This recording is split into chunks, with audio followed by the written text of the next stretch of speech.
1871년 프랑스를 상대로 한 전쟁에서 승리하고 마침내 통일된 독일 제국을 만들어낸 비스마르크에게는 한 가지 고민이 있었습니다. 당시 독일 제국은 황제가 군림하는 재정체제이기는 했지만 다양한 정당들이 활동하는 의회제에 기반하고 있기도 했는데요.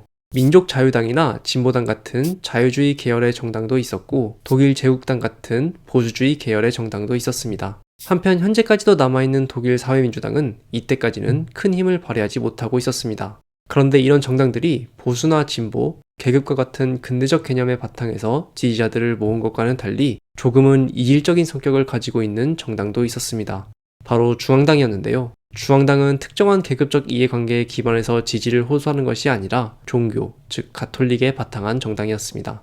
그런데 왜 가톨릭 신자들이 단순히 종교 활동을 하는 것이 아니라 굳이 정당까지 만들게 되었을까요? 이는 프랑스 혁명 이후로부터 유럽에 자리 잡은 일명 세속화, 즉 국가와 종교의 분리기조 때문이었습니다. 중앙당과 그 지지자들은 국가와 종교를 분리하는 세속화에 반대했고 결혼이나 학교 교육과 같이 현재에는 오롯이 국가에 의해 관장되는 분야들을 여전히 종교가 통제해야 한다고 믿었습니다. 동시에 국가로부터 종교기관이 독립하여 완전한 자치를 이루어야 한다고 주장하기도 했죠. 독일 제국 내에서 프로이센주를 비롯한 북부 지역은 개신교의 영향력이 강했고 이에 반해 가톨릭은 이탈리아와 가까운 남부에서 많은 신자들을 확보하고 있었던 상황이었습니다. 비스마르크는 프로이센을 중심으로 독일 제국의 통일을 이끌어낸 정치인이었기 때문에 중앙당은 독일 남부 지역의 주들이 북부 프로이센의 강한 영향력으로부터 벗어날 수 있도록 각 주들의 자치권 강화를 주장하기도 했는데 이는 중앙당의 정치가 단순히 종교에만 국한되지는 않았다는 것을 보여줍니다. 이와 같은 맥락에서 중앙당은 스스로를 비스마르크에 반대하는 일종의 야당으로 인식하게 되었고 1871년 3월 3일 치러진 첫 번째 제국의회 선거에서 민족자유당에 이어 두 번째로 많은 18%의 득표를 얻는 데 성공합니다. 막 성립한 독일 제국의 총리 비스마르크는 중앙당의 활동과 정치적 약진을 심각하게 받아들였습니다. 이에 비스마르크는 이미 1871년부터 중앙당을 이른바 제국의 적으로 규정하고 이들을 겨냥한 각종 입법을 단행했습니다. 제국의 적이라는 표현에서 알 수 있듯이 비스마르크가 보기에 중앙당은 단순한 정치적 경쟁자가 아니라 제국의 안정 그 자체에 심각한 위협이 될 수 있는 존재였습니다. 여기에는 앞서 말씀드린 이유 말고 다른 이유도 있었는데요. 독일 제국 내에서 가톨릭을 믿는 다수의 폴란드인들이 중앙당을 지지했다는 것도 주요했습니다. 비스마르크가 보기에는 이는 제국의 내적 통일성을 해칠 수 있는 요인이었습니다. 게다가 중앙당은 당의 조직뿐만 아니라 여러 가톨릭 기관들을 통해서 다른 정당들보다 더 유기적으로 지지자들을 동원할 수 있었습니다.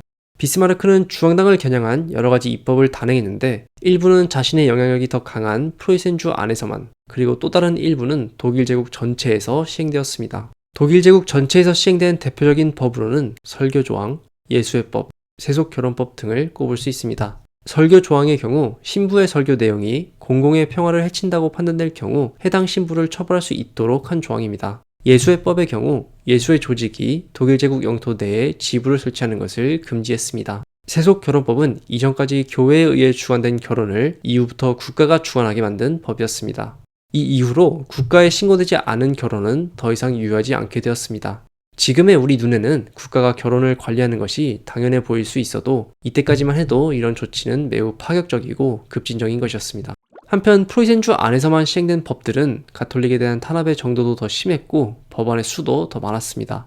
예를 들어 비스마르크는 프로이센 내의 문화교육부에 가톨릭을 담당하는 부서 자체를 폐지해버렸고 종교기관이 담당하던 교육을 모두 국가가 담당하는 것으로 바꿔버렸습니다.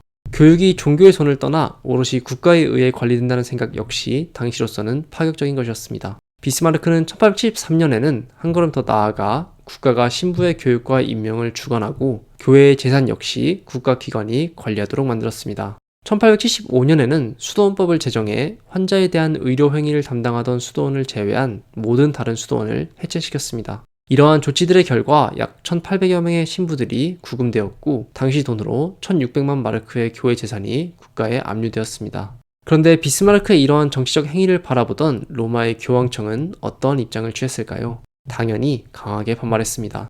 당시의 교황 비오 9세는 1872년부터 독일 제국과의 외교적 관계를 단절했습니다. 비스마르크와 교황이 전면으로 충돌했고 이것이 근본적인 세계관과 관련된 문제였기 때문에 독일의 한 정치인은 이를 쿨투어 캄프, 즉 문화투쟁이라고 표현했는데요. 이후 문화투쟁은 이 시기 비스마르크와 교황의 갈등을 가리키는 표현으로 널리 사용되기 시작했습니다. 교황의 강력한 반발에도 불구하고 비스마르크가 문화투쟁을 계속 이끌어갈 수 있었던 것은 초기까지만 해도 중앙당을 제외한 다른 정당들의 지지를 얻었기 때문이었습니다. 그런데 시간이 지나면서 점차 다른 정당들도 비스마르크의 문화투쟁에 불만을 품게 되었는데요. 이를 이해하기 위해서는 지금까지 설명된 정책들의 성격에 대해서 한번 다시 생각해 볼 필요가 있습니다.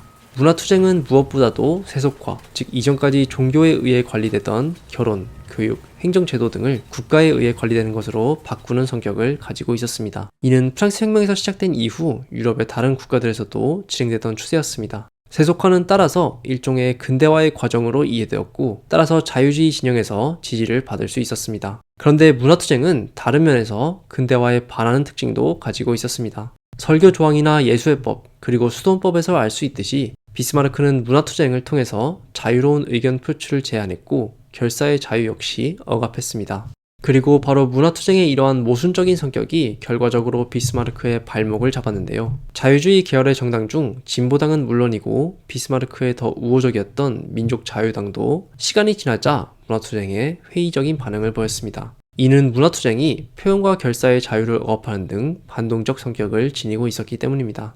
반대로 보수주의 진영 내에서도 문화투쟁에 대한 지지가 완전하지 못했는데, 보수주의 진영의 경우 자유주의 진영과는 정반대의 이유에서 문화투쟁에 대한 비판적인 반응이 늘어났습니다. 특히 프로이센주 내부의 보수주의 진영의 경우 가톨릭이 아닌 개신교 신자들이 많았습니다. 이들은 가톨릭의 영향력 자체는 약화시키는 것을 목적으로 했지만 그 수단으로서 세속화를 추구하지는 않았습니다. 즉 그들이 원했던 것은 이전까지 가톨릭이 장악했던 결혼과 교육, 행정에 대한 권한을 개신교에 이전하는 것이었습니다. 따라서 문화투쟁은 자유주의 진영으로부터는 역사의 흐름에 거스르는 반동적 성격 때문에, 그리고 보수주의 진영으로부터는 진보적 성격 때문에 점차 반대에 부딪히게 되었습니다. 반면 탄압을 받았던 중앙당의 경우 탄압을 받으면서 오히려 내적 응집력을 강화하게 되었습니다. 특히 중앙당이 특정한 계급적 이해관계에 기반한 정당이 아니었다는 점이 중요했는데, 자신이 속한 계급과 상관없이 스스로의 정체성을 가톨릭에 의해 규정한 가톨릭인일수록 탄압의 정도에 비례해서 중앙당을 지지하게 되었기 때문입니다. 이는 무엇보다도 선거 결과를 통해서 확인되는데요.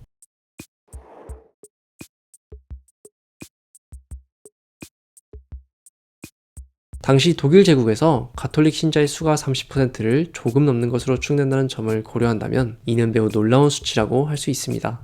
대부분의 가톨릭인들이 자신의 계급적 이해관계나 정치적 이념과는 상관없이 중앙당을 지지했다는 것을 보여주기 때문입니다. 1874년의 선거가 독일 제국 전체 기간 동안 중앙당이 가장 많은 득표율을 올렸던 선거라는 것 역시 문화투쟁이 가톨릭인들의 결집에 얼마만큼 영향을 끼쳤는지 잘 보여줍니다. 내부로부터의 반발, 그리고 중앙당의 결집을 지켜보면서 비스마르크는 문화투쟁을 끝까지 관철시키는 데 실패했습니다. 1878년 비오 9세가 사망하고 새로운 교황이 선출되자 비스마르크는 교황청과의 협상을 개시하여 1882년부터 외교 관계를 재개했습니다. 1886년과 87년에는 평화법이라 불리는 법안들을 통해서 문화투쟁 시기 진행된 입법들을 완화했습니다. 이를 통해 비스마르크는 정치적으로 중앙당과 화해하면서 이들을 아군으로 만드는 데 성공했고, 이번에는 이들의 지지를 등에 업고 당시 새로 힘을 얻어나가고 있던 사회민주주의자들을 다시 제국의 적으로 규정했습니다. 이제 비스마르크는 사회주의자 법이라 불리는 법들을 제정하면서 새로운 제국의 적을 탄압하기 시작했습니다. 나중에 다루게 되겠지만 결과적으로 사회주의자법 역시 큰 틀에서 실패하면서 오히려 3인당의 약진에 결정적인 도움을 주게 되는데요. 천재적인 외교술로 독일 제국의 통일을 이끌어낸 비스마르크였지만 통일 이후 내치에서는 상당한 어려움을 겪었습니다. 그리고 이렇게 계속해서 내부의 적을 규정하고 탄압하는 방식은 독일 제국이 1차 세계대전까지도 정치적으로 불안함을 해소하지 못하는 중요한 이유로 작용했으니 비스마르크의 공만큼이나 과학 역시 간과해서는 안 된다고 할 수 있겠습니다.